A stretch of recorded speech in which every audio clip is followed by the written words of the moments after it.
Yeah, I didn't love it. Let's dig into the details, shall we? Before we begin, be sure to subscribe. We're back on Kofar for a look at Kelnaka's hut, and that's it. We have to go to Coruscant. In the temple, Jackie and her fellow students are practicing fighting techniques. Well, the sticks are a good safety check. Once she's done, Osha says goodbye in the middle of the story. She's not gonna get away that easily. Let's head back to Kofar. May and Quimir venture into the forest. Yeah, that's about it. After the title, we head back to Coruscant and wait, is that Kayadai Mundi? Impossible.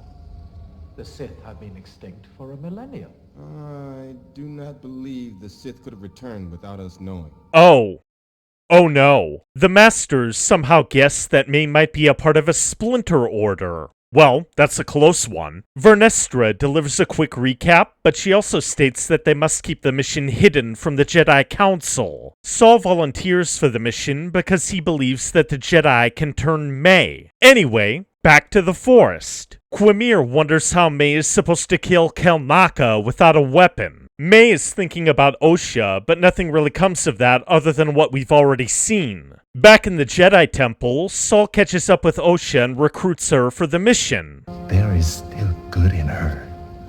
The part of her that loves you. This sounds like Return of the Jedi. On the Jedi ship, we get a briefing from Yord. Kelnaka hasn't been responding, and who is that? Pip isn't really a fan of the rodent, but he's just Basil. We have to converge the storylines. Is Osha going to let go of her blaster? No. Also, why would she if it's going to be dangerous? Basil leads Osha and the 8 Jedi into the wild. What's with Yord, though? I'm not upset. I am concerned for your safety.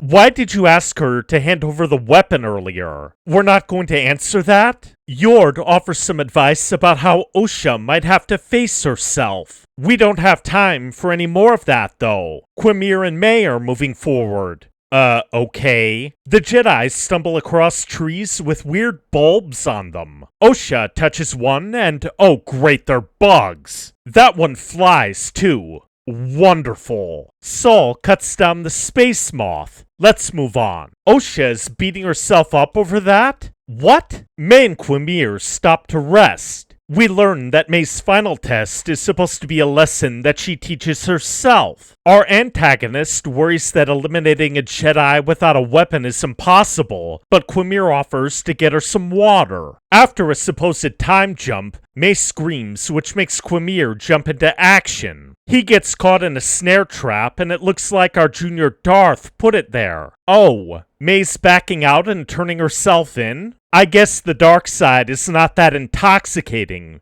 if you're a woman. He'll kill you. Okay, I guess we have to pay close attention to what comes next. The Jedi fan out. All of the sudden, Basil finds May. Our antagonist runs into Kelnaka's hut and finds him dead in his chair from a fresh lightsaber slash. Well, that rules out Quimir.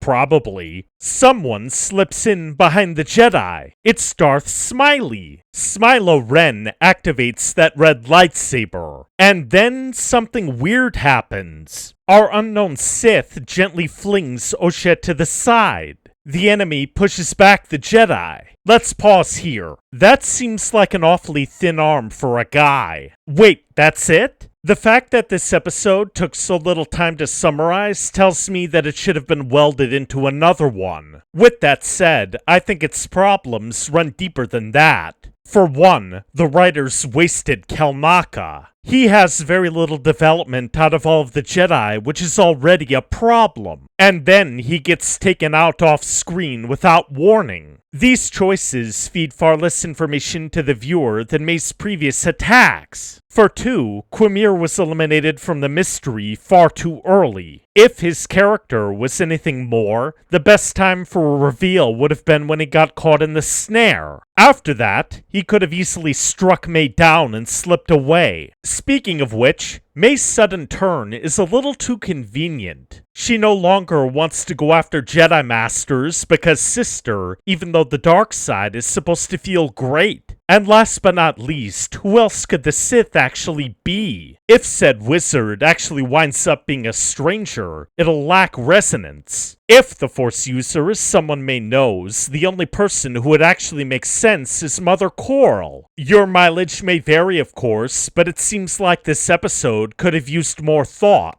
Thanks for watching. I'll see you next time.